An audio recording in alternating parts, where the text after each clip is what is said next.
Now, listen, you guys, it seems like we are witnessing yet another day of Nicki Minaj acting like paprika spice doesn't exist. I went and checked again today and nothing. We're also going to be talking about Jatavia seemingly wanting to creep back to Nicki Minaj's good side. And at the same time, Azealia Banks is out there clocking the behind out of Bongo too. And Spiro does look out of it when he's out there trying to still defend his client. Now, we're also going to be discussing about this entire situation with the Breakfast Club, laughing at Tory Lanez and the video that surfaced. People are not feeling that inhumane behavior. Now, these are some of the things that we are going to be talking about in this video. Hello, tea lovers, and welcome to the tea blog. I trust you guys are doing well, and I trust you are doing great. Personally, I am doing great, you guys. I am doing extremely amazing. And without further ado, let us dive straight into today's tea. So, first of all, let us talk about Nicki Minaj and everything that has been going on. It seems like the behind the scenes footage has been released for the Nicki Minaj Vogue Italia, photo shoot. And when I tell you that that lady, oh my God, she's absolutely unreal. She looks absolutely gorgeous. And of course, people are gagged. People are commenting how even in the videos that have been released, she looks amazing. And I mean, I did look at the videos, and when I tell you, I'm like, meme, are you a vampire? Like, what is going on? Did you guys see those videos? And let me know also what you think about that. Now, let us get into the situation with Paprika Spice. I mean, everybody also, the cover, everybody was like impressed with the pictures and everything. And it seems like Paprika Spice did not want to get left out. I guess the industry really showed her what exactly does go on, and the illusion that Twitter supporters, share butter Twitter will give you when on the ground the situation is very much not the same. I mean, Paprika Spice at some point felt like, well, she was way too big for the program, and she felt like she was out there giving Nicki Minaj, opportunities and talking all that smack. And I guess they had filled up her head with all this nonsense about how she's bigger than Nicki Minaj and she's more relevant than Nicki Minaj. And these girls actually don't understand that when these industry people and the executives talk this smack about Nicki Minaj, it's just a competitor talking smack about another competitor, because they look at Nicki Minaj as competition now, because she was also trying to sign some of these girls. And so they feel like when these guys in the industry come to them about how horrible Nicki Minaj is, they mean it. No, they're just trying to eliminate Nicki Minaj as competition in as far as signing these girls up. So when these TikTok manufactured celebrities like Ice Spice come out here really believing that, I would I would just be looking at them like, are you serious right now? And actually they did succeed. They ended up signing her because Nikki is a threat to these guys, because also of the fact that, well, she has the formula, she has the fan base that literally anchors the whole of female rap. They know this, and they know that once somebody is signed to Nicki Minaj and she decides to take their career like seriously, in as far as helping them, even when it comes to the writing process, when it comes to like just how to interact with the fans, they do know that is going to be a threat, especially when she decides to take this whole thing seriously, the record label thing seriously, and she steps aside, as an artist. The Barbz are obviously going to go to the new girl that she will be trying to push out there, and that's what they didn't want. But poor Paprika Spice decided to listen to the industry, and now she looks pathetic all up in Nicki Minaj's comment section. And she was out there talking about, oh, I love the look, oh, I love the look. And one thing about Nicki is, once you show her your true side and your true intention, I feel like for some reason she actually respects somebody who comes, to the front with the animosity, than somebody who tries to play cool and behind the scenes is talking smack. You get it? I feel like Ice Spice's situation is way different from the time that JT was coming for Nicki Minaj, because JT had all that energy and JT wasn't really trying to be in Nicki Minaj's face until she apologized, of course. And so with Ice Spice, I don't think if she is redeemable, because even after, the nonsense and the text messages came out, she tried to be on some trolling stuff. Okay. She was out there ordering Nicki Minaj wigs, trying to, flow like Nicki Minaj, doing all this trolling nonsense until she realized that it actually is not going to work. So it's crazy now to see her trying to come back to Nicki Minaj. So I was like, okay, let's wait. Maybe Nicki's gonna respond. I mean, people were talking about her, commenting on that picture, and I was like, let's give her time. But I am announcing to you right now that there is nothing from Nicki Minaj. Not even a single like, not a heart, not an acknowledgement, just pure out payment of dust, literally dust, nothing from Nicki's end. And personally, I love this for her, because the last time that she took back a female rapper who had in the past for no reason just been an op of hers, they kind of did, turn on her. I'm talking about Jatavia. So I'm not mad at her for ignoring Ice Spice. I mean, if you felt like you are too big at some point, stay on that side. Now, speaking about people who seem to want to go back to Nicki's good graces, Jatavia. Jatavia at some point, felt herself. There's nothing wrong with feeling yourself. She did tweet that okay, at some point, and people kind of noticed that they were distant from Nicki Minaj. And there are a lot of theories that people are coming up with, as to why JT is no longer as close to Nicki Minaj as she used to be, with some people justifying the distance, with some people saying, oh, it has to be Nicki. She has to be the problem. Because why does every female rapper fall out with her? It seems like JT is now slowly liking back Nicki Minaj's pictures. And the last time I saw her liking the pictures, it's been a while since I last saw her liking anything Nicki Minaj related. So I'm like, what happened? Did they reject you at the Illuminati? Did the cloud run out? Maybe the cloud ran out. Yeah, I don't know. It must be the the cloud that ran out. I don't know, but I find it interesting that every other girlie that has ever gone against Nicki Minaj for the past couple of years, 2 years actually, it's been an interesting ride, honestly. We have Bongo 2 on the other hand, Lottery Ticket on the other hand is out there. Oh my God.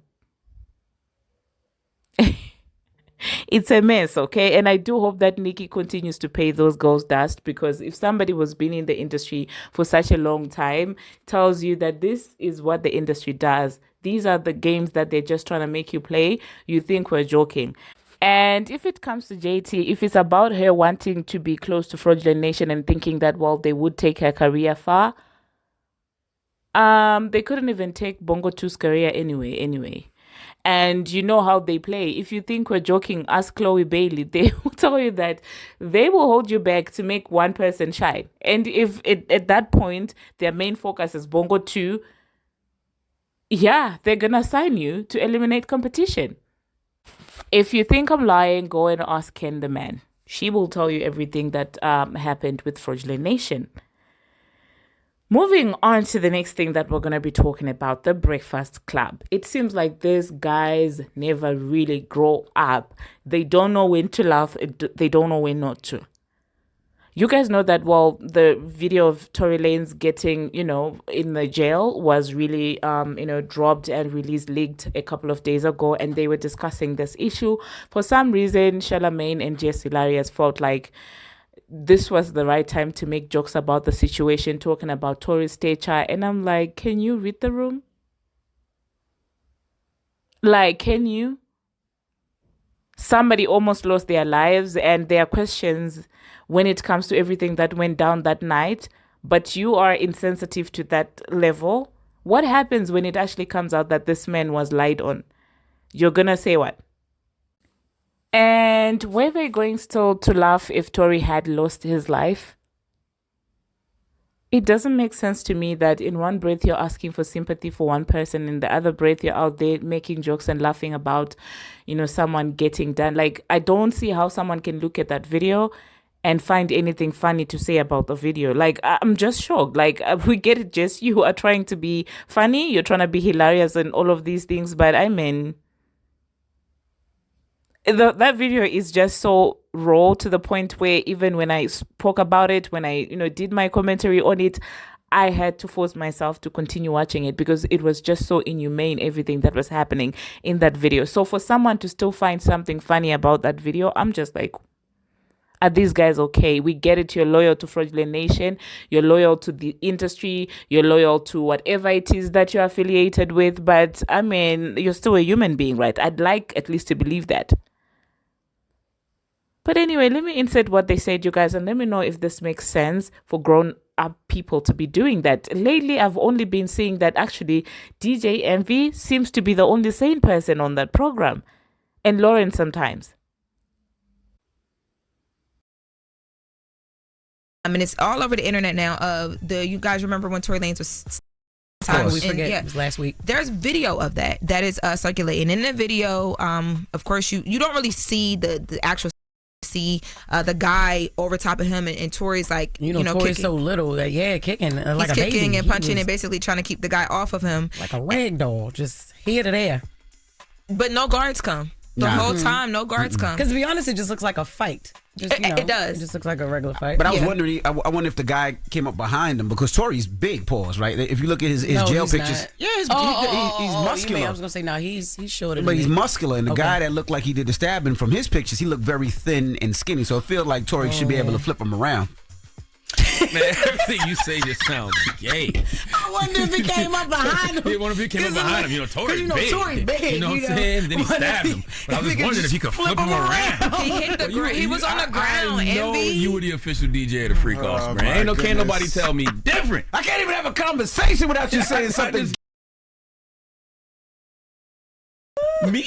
We was just in here minding our business, listening to a story about a man getting stabbed in prison. And here you go. Pause, king, yo. Go ahead. Yeah, Envy is crazy. Because you see him on the ground, Envy, so I don't understand how That's you flip exactly him. how he likes him. Yeah, being flipped over. Oh, my goodness. Also, did you call the jail to confirm? I Did you call and say why no guards came to his aid? I did reach out to multiple people to figure out what is their response to the fact that there's no guards at all in this video, and Tory just gets up and walks away. So maybe he didn't get stabbed, or no. He was stabbed. Then people started screenshotting like as he walks, and you see like his body and on his face and stuff like that. So he was stabbed at the point when he was walking away. But again, still no guards responded. And there have been reports that the guy.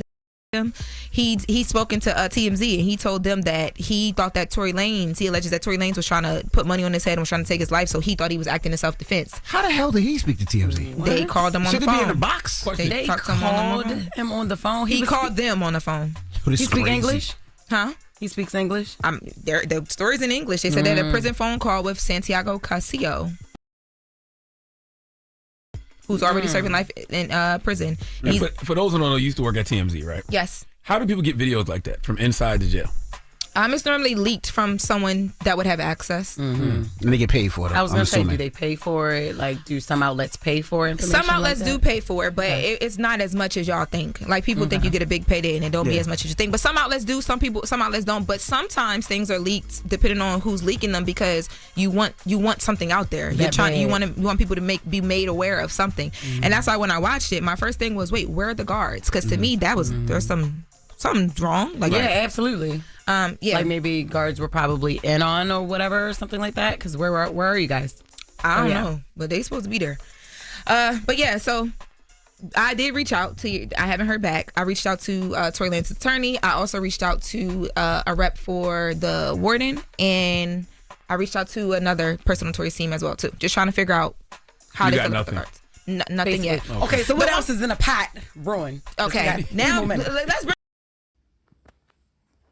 Moving on to the next thing that we're going to be talking about, it seems like Megan's team is tired.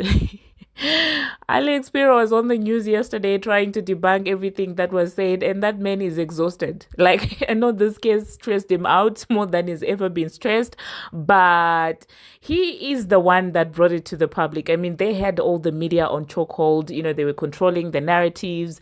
They were doing all of these things, sympathy campaigns and everything. They brought it to the media. And now it seems like he doesn't want to play the media games anymore. Now he just wants to say, quote this, quote that. But when the media was working in your favor, when you guys were out there pushing narratives, you loved the media. You loved the shade room. Still do. Loved TMZ. Still do. Loved the neighborhood talk. Still do. But it's these small blogs in the internet waking up that has you guys waked up to the point where you're like, oh my God, this is nonsense. We won't entertain that. We are above the internet. We are above media. And I'm just like, I know. It's not anyone who works for Fraudulent Nation is out there, talking about, not wanting to the internet, not caring about the internet. So what are the bots for? Why do you guys get the bots? If you don't care about people's opinions on the internet, if all that matters is, the courtroom. But in this video, he looks exhausted. I guess he didn't think that this matter was also going to become political, because it does seem like it's become political now. And yeah, unfortunately, people are not looking at Bongo 2 the same. Unfortunately, the sympathetic Afro is not cutting it anymore. People want answers. People want justice. People are just like, listen, if this man did it, let there be a clarity. Let there not be loopholes, because this person is actually going to serve 10 and there are loopholes in this story, and the victim is out there telling 20 versions of the story. That's all people are asking for: clarity, a relook at the evidence. And it seems like Alex is tired of it. And on top of that, I did hear him also bringing up, the DV issues, how many women go through these things and stuff like that. And personally, this is where it gets tricky for me, because there are women who have got one version of the stories that happened to them. There are women who have never lied when it comes to what happened to them, but these women probably never even got the justice that they deserved because they were not moneyed up. But there are those women that can get away with telling 20 versions of the same story, and still, because they have the resources, the public will still be convinced that, well, this person is the one who deserves to get justice. There are women that are made to be the face of, justice being served when it comes to, Black women and stuff like that. And there are women that just go forgotten and nobody's out there advocating for them. And such women, it becomes even worse for them if certain women actually come up there in the front admitting to lying and they still get protected. This is when we lose the battle, really. This is when it's actually very regressive in my own opinion, like, okay, if there's no accountability given on the lies and, on certain things, it's just, I don't know if it does good to women as a whole. If this performative feminism is continued, in the industry like that, if celebrities have this performative feminism, honestly, it's detrimental to real feminism. It goes against what actual feminists are fighting for, because feminists are not fighting for superiority. They are not fighting for not wanting to be held accountable. They are fighting for equality. And equality means calling women out, even, holding them accountable to a certain extent. And I'm not really sure that, continuously bringing the, general statistics is... Let me know, you guys, in the comment section what you think about that. But let me just insert what Alex had to say, and then I'll catch you guys after that. This now very public campaign to say Tory Lanez was framed. Yeah, Chris, I'm reluctant to give any attention or oxygen to this nonsense. It's gotten to the point where I felt I needed to clear this up, and given the history of against women in this country and across the world, and given what's happening here, I think I have an obligation to Meg and others. The reality is he was convicted by a jury of his peers based on overwhelming evidence. The evidence in this case is basically as strong as it could possibly be. He was found at the scene with the firearm that the shell casings matched. He confessed. She says he did it. The eyewitness says he did it. There was never any dispute or doubt in this case, which is why he was convicted so quickly. So the rest of this is nonsense, but I deal with it in turn. This now. Well, there you heard that, you guys, from Alex. It seems like they're still leaning on to the statistics again. Let me know what you think about that. Now, one person who's not mincing her words, who's not trying to be civil about this entire situation, is Azealia Banks, okay? Because I try to not go in too hard, but there are those that don't care, the likes of Azealia. So Azealia said, okay, so Megan is going to jail for perjury, right? This is bad because women that really do have ish happening to them that no one believes are going to have a much harder time getting justice for the things that happened to them. This has been the thorn in my side about this entire time. I knew sis was lying, and it really felt ishy having to watch all of hip-hop come to her defense. Meanwhile, I was never lying about anything. You still have people making jokes about things that have happened to me this day. At the end of the day, life isn't fair, and I don't expect it to be, but still, this might low-key allow men to do more effed up ish to black women. All they will have to say is she's lying, and people may be more prone to believe him. That's the thing. And this is the downside of this entire situation. Like I was saying, it goes beyond her just getting this sympathy. It goes beyond whatever score that is being settled with Tory Lanez and Fraudulent Nation. It goes beyond all of that because it does affect women that might have just been out there doing their thing, and then something happens to them, and the next thing they're telling their story, and people are like, well, black women lie, people lie, and it's I don't know. I really don't. But anyway, let me know, you guys, in the comment section what you think about this entire mess. Did I leave out anything that I wanted to talk about? Yeah. Let us talk about Joe Budden podcast on Remy Ma. Once again, feminism. Feminism repackaged into pop culture. In one breath, we want equality, but in another breath, we get away with any and everything, until it's people that we don't like, of course, basically performative stuff. Remy Ma came out here and started to air out dirty laundry of what transpired in a marriage and everything like that, and people clapped their hands. Later, Papoose decided to come with his own side of the story. And then women are saying that, well, a man doesn't behave that way. You should just let it go. Don't debunk anything. Just allow the lies to go. But these same people will say that, well, why Tory didn't go on the stand to protect himself, to defend himself. Tory didn't defend himself. If it is really Kelsey who did it, why didn't Tory speak up? But on the same breath, Papoose is getting called out for coming out to debunk the lies and tell his own side of the story. So for me, honestly, I just look at this and I'm like, oh my God, where are we headed with this? Because people would not take us seriously at this rate. Guys, is this how we move about when we do this entire feminism thing?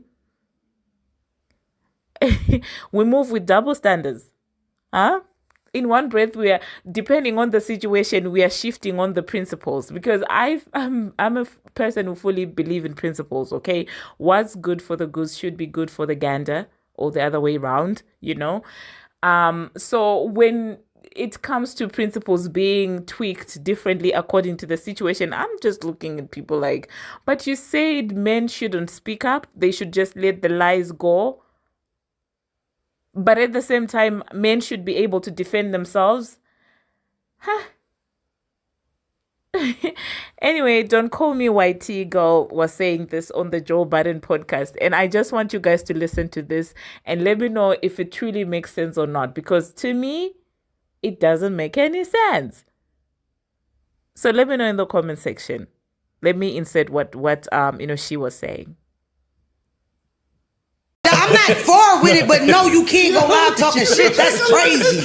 Bro, that's crazy. That's crazy. Yo, you are an idiot. Bitches take it too far with that. But I'm not on that. But I'm going to say this. I'm not fucking no nigga going live. I'm not fucking no nigga responding to shit. I'm not fucking no nigga I catch in the comments. I don't give a fuck how far we get. I catch you in the shade room comments, you're blocked. That's where we at. I'm not fucking a man that does shit like that. So I'll say that. Maybe that's why I feel that way about it, because I cannot fuck you if you do shit like that. That's the crazy. way that I said it on the main was that a man hurt should present differently than a woman hurt. Okay. You said that. That's when you say should, what do you mean? Like he's saying that a man should not do what a woman do, should not go online, should. I don't know why that shit equated. Keep that shit responding is always keep it behind the scenes. So don't get me wrong, you can be offended, hurt, different things. It looks different, but I don't always feel like responding or clearing yourself up or taking a stance on how you want people to perceive you or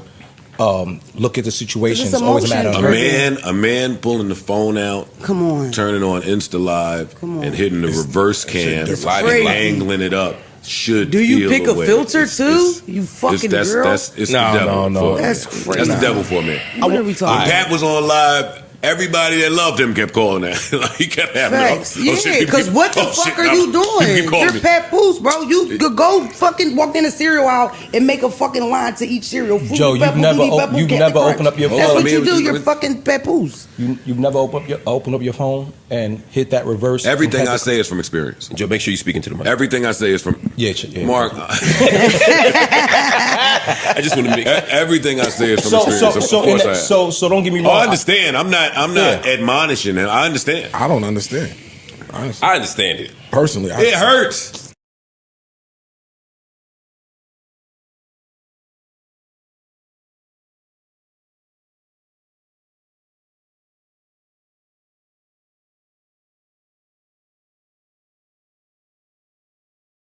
You know what, see, and I understand what you're saying, but I do think it's also when you're in that position, you've never been in that position to have that much eyes on you or have your business put out in such a way to where you don't know what you would do in that moment. Let me ask you a question. Hold on. Let me reply to him real quick. That's a 1v1. Get your shit off. Get that nigga. That's free. No, ain't no 1v1. I'm just saying I have had my business put out there. Mm-hmm. But I'm talking to the degree of I'm just saying happening now. My personal stance is people who don't know for a reason. I don't care about what those who don't know unless it affects my money or my family. Once those things are affected, now you got to take some steps. Listen up when he's talking. But outside of that, watch your fucking mouth too. So let me ask you a question. He's such a troublemaker. And I'm not taking a side. I'm just giving a of opinion. You. Oh, okay. At the room. Okay. But you. Everybody is a brand. Everybody is a brand. Mm-hmm. So people love Rem. Mm-hmm. So when you start saying these things and he just lets it go.